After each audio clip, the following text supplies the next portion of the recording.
Hello and welcome. Thursday's Coach's Corner each and every week. Coach Serrano and myself take the opportunity to speak to coaches all across the country, all levels, all divisions, and been hearing from a lot of parents, a lot of athletes about wanting to hear with all these changes at some of the different levels within college baseball. So I thought we would kick off the new year with an opportunity to speak with one of the preeminent national programs and also located in my backyard in Southern New Hampshire, NCAA Division II head coach at Southern New Hampshire, Chris Shank. And Chris, Happy New Year, and thank you so much for taking the time to join me today. Yeah, likewise, Walter. Thanks so much for having me. So this is really great because I've followed Chris since he was a high school athlete, and then a player at Pierce, and then a Division III head coach within New England. And I can tell you, and Chris, I would love for you to share the quality of baseball in New England, whether it be Division III, Division II, or Division I, pretty consistent across the board, but there are great athletes within the region of New England. Yeah, absolutely. There's, I spent some time, like you indicated, at a couple Division III schools as a head coach. And, before I got my first head coaching opportunity, I was an assistant here at Southern New Hampshire for 8 or 9 years. Excuse me.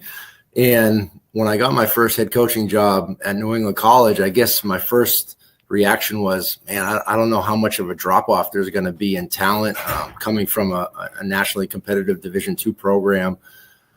So when I got to New England College, one of the first things I noticed was that there's really good baseball players everywhere. You start playing some of the better teams in the region, and at that point in time, and really still are, the Wheatons, the Salve Reginas, the UMass Bostons, the Eastern Connecticut's. There's Division I caliber players on all of those rosters, and I think that's what I think a lot of parents need to understand is even, you're a Division II or Division III institution, that doesn't mean that you don't have D1 talent on that roster. So, I think that was really eye-opening for me to see the competitiveness across all divisions, and just certainly something that is going to continue to kind of move and strengthen the Division II and the Division III level, in the coming years for sure. So, you and I were talking before we got going here, and I really want to delve into that a little bit deeper. A lot of parents are looking at these changes that are occurring across all sports at the NCAA Division I level, but they kind of have a trickle-down effect. And I would love for you to discuss the lay of the land as it speaks for the high school athlete. We as parents look at this as, they're going to, hurt, the high school athlete with regard to recruiting. But it's always been a challenge for the high school athlete, regardless of the level. When they assimilate into college, there's a few hurdles, and now there may be a few more. But talk about the role of the high school athlete at the NCAA Division II level for your program at Southern New Hampshire. Yeah, so we're, moving forward with all the changes that are kind of coming down the pipeline. We're certainly going to still recruit the high school athlete. We really want to get some of the better athletes and the better players, in New Hampshire primarily, and then obviously in the New England and New York, New Jersey area is kind of where we do most of our recruiting. But it's going to be a challenge overall. The Division II athlete and especially to play at our institution, has to be fairly polished. And but at the same time, like, there's a home for you. I think the biggest piece of advice that I could give a high school athlete right now is just find the right fit. And I think that's really difficult. Don't be too proud to say that you're looking at Division II institutions or Division III institutions or junior college or NAIA. I think there's really good programs across all levels of college baseball, and that's only going to continue to get stronger with the roster restrictions that are going to be happening at the Division I level. So just, go visit schools, go meet with coaches, sit down with staffs and see the campuses and just find out, where you could potentially see yourself over the course of your college career. I think that's the biggest piece of advice, and try to have really open and honest conversations with the coaching staff that are there. It might mean that you need to redshirt for a year. before you get on the field. Are you okay with doing that? If you go to a big time Division I school, redshirting, I'm not quite sure if that's going to be an option anymore, just based on the amount of guys that are going to be on the roster. They're looking for guys that are going to be ready and tried and true, that are going to be plug and play guys that can kind of come in and not have, that year or two of seasoning at this point in time. They need to have a roster full of guys that are ready to contribute. At our level, we don't have roster restrictions right now. So we can, with that being said, we don't want to have a roster of 50, 55 guys, because we want to make sure that we're giving, attention to each and every ball player that we bring in here, and making sure that they have a good experience and having a realistic path to getting on the field as soon as they possibly can. But we do have that redshirting as a potential option. And sometimes that's really important for guys to take advantage of, especially right now our middle infielders are 24 years old. Our second baseman and shortstop are 24 years old. And, that's the state of college baseball right now. And to expect an 18-year-old coming out of high school to come in and compete right away with a 24-year-old is a very tall task. So just being a little bit more open, I think, for the high school athlete, just to have those conversations with coaches to find out exactly where they stand. And then obviously as speaking from a coach's perspective, just having, the ability to have those open and honest conversations with the student athletes to make sure that they're in a good position for success moving forward as well. I'm so glad that you brought that up. So parents are always asking some of these questions what's the new rule changes? How do they affect all levels of NCAA? And the redshirting component, which is going away at the Division I level, and it's still prevalent at the Division II level, and obviously there's some of that at Division III. But with regard to when you're interacting with potential student athletes, how do you discuss the topic of patience? How to prepare to come into Southern New Hampshire from the high school level to the collegiate game. How do you talk about that development phase from the 18-year-old to the 20-year-old who ultimately will become that college level student athlete? Sure.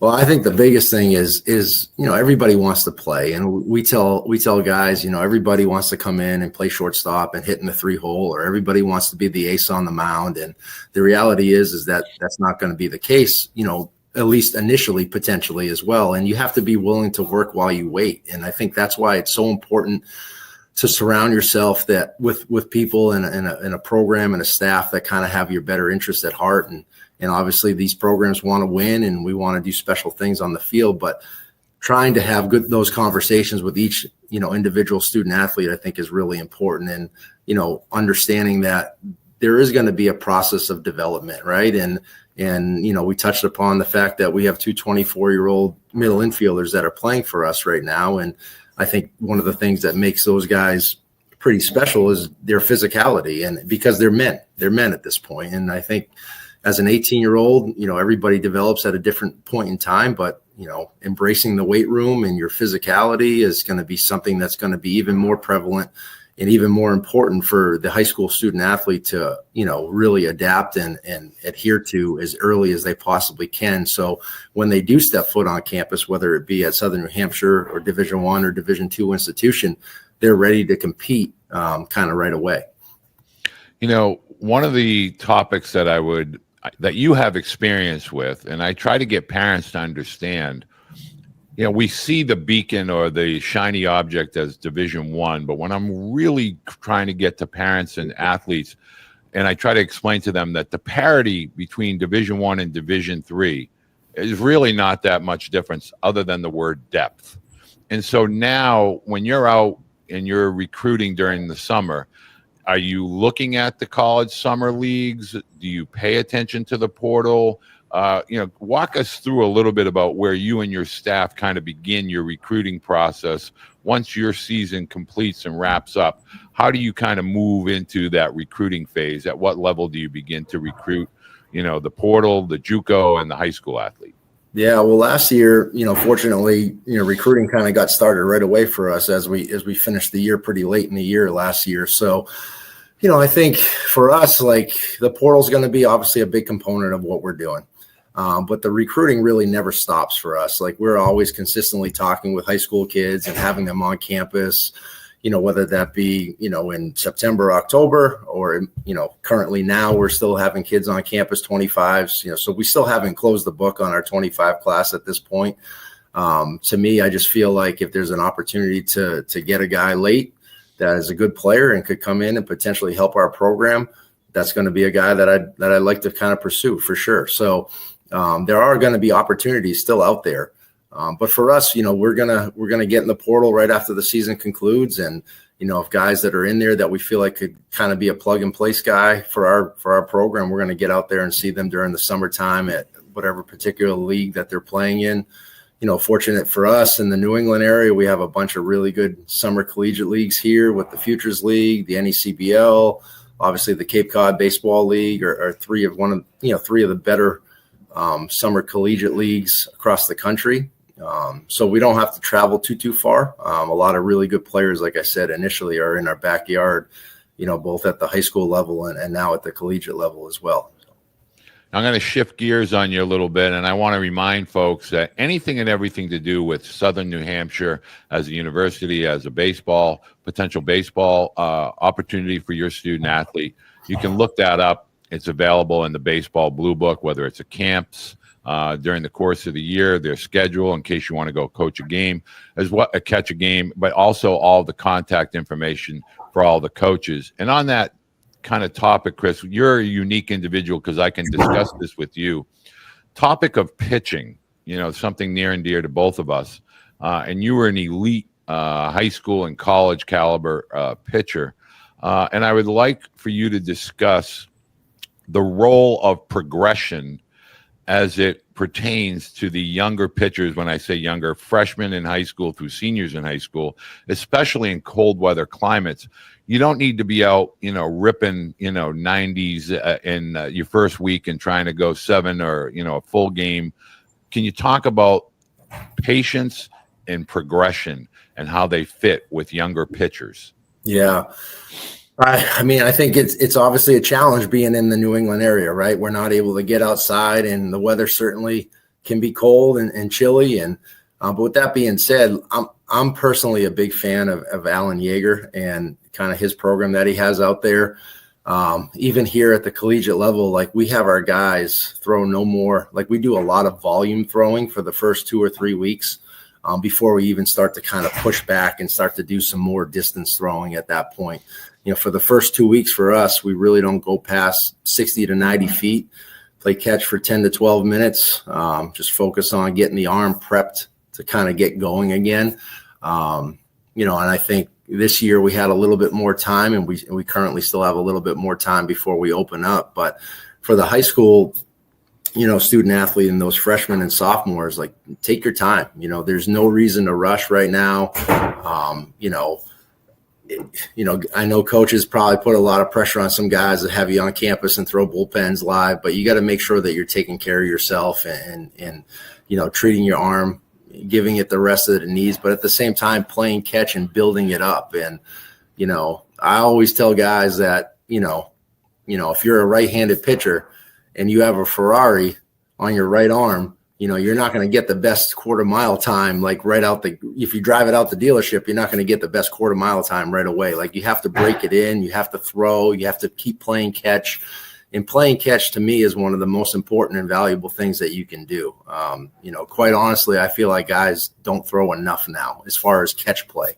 I think they go out on showcases on the weekends or travel ball tournaments, and then they blow it out, and then they sit down for 2 or 3 days, play a light catch, and then they'll pitch again on the weekend and try to light up a Raider gun and potentially get injured by doing that.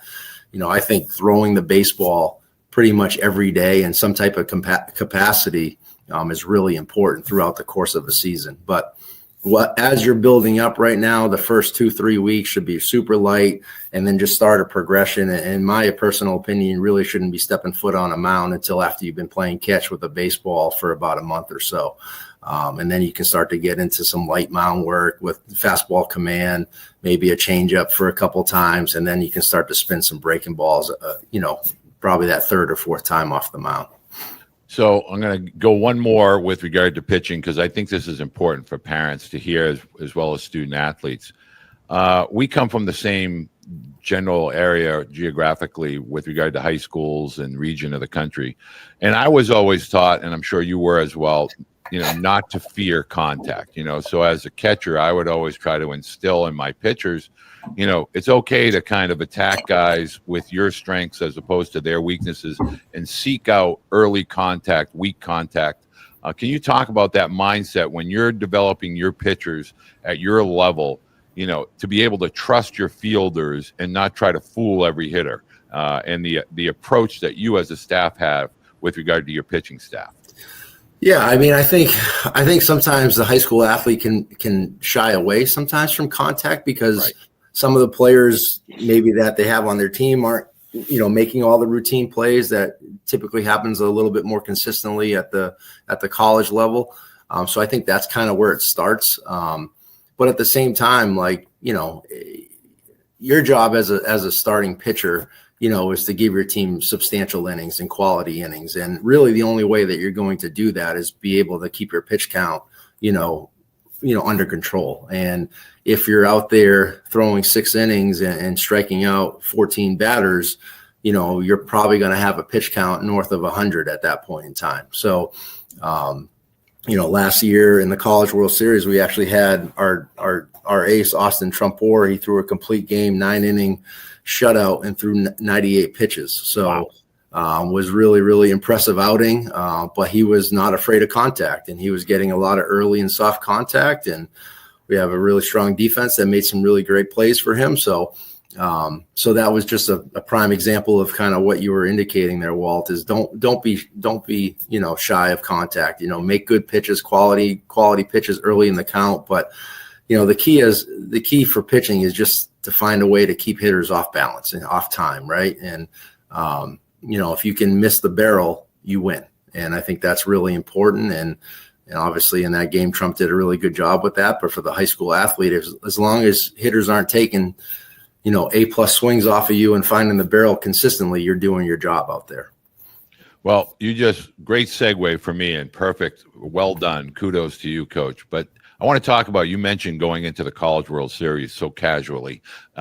But I mean, it's a tremendous accomplishment for any team in the Northeast to get into any level of World Series. And I know at Division III, you have Salve and Endicott, Wheaton chasing World Series, but it's become pretty much the norm or the expectation year in and year out now, where it might have been, a different school, Franklin Pierce, maybe during your era, but now it's Southern New Hampshire, and national rankings and World Series has become pretty much the expectation. How do you deal with that as a staff, knowing that year in and year out, you have this big bullseye on your back, not only from a regional perspective, but on a national perspective as well?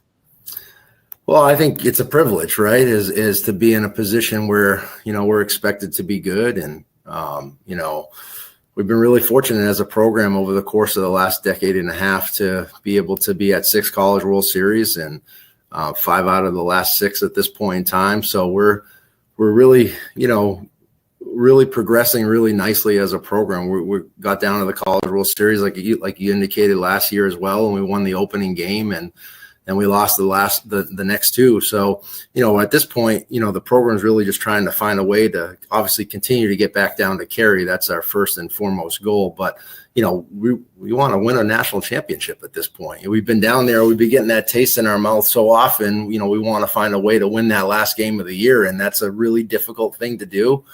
Only one team in the entire country gets to say that they're national champions. So we understand that it's really, really difficult, but that's the goal of the program. And I think that every guy that we bring in here, they share that same vision with us as a staff, that's ultimately why they're coming to Southern New Hampshire, as well as getting obviously a great education. But a big part of it is to come here and try to find a way to win that last game of the year.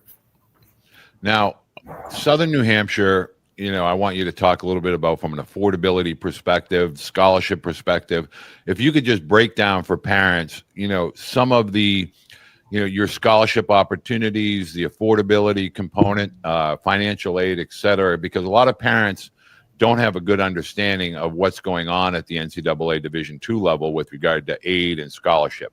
Yep. So at Southern New Hampshire, we're actually the largest institution in the entire world. Right. And a big part of that is because of our online department. So I think there's probably a lot of your viewers that are out there that have probably been sitting on their couch on a Saturday afternoon watching football, and you see a Southern New Hampshire University commercial come across their TV screen. Well, that is us, and that is true. But we also do have a beautiful campus that's located in Manchester, New Hampshire. We got about 5,000 undergrad students that are on campus. And I think one of the things that makes Southern New Hampshire special is that, just the network that we're able to provide with our students here. I think we tell guys all the time, it's really important what you know, and you want to make sure that you go to a great institution that's going to give you a great education. And certainly we feel like we have that here at Southern New Hampshire. But at the same time, it's also really important who you know. And our network not only is regional, national, but it's bigger than that. It's a global network. So, when you get out of here and you graduate and you have your degree from Southern New Hampshire, you're going to have access to a worldwide network. So you can go anywhere in the world that you could ever desire, and there's probably going to be a Southern New Hampshire graduate that's working at that company that you're applying for a job at. So, and then financially for us, one of the things that the president and all the staff here at Southern New Hampshire really wants to make sure that they do is just keep the affordability factor, accessible for, many different types of families. I think in today's day and age where you see a lot of four-year institutions that are costing upwards of, $70,000, $80,000 per year, we're in that low to mid 30s mark Right. for everything. So we're, and that's before any type of baseball scholarship money or any type of academic aid that you could qualify for, or any type of aid from the federal government that you could potentially qualify for.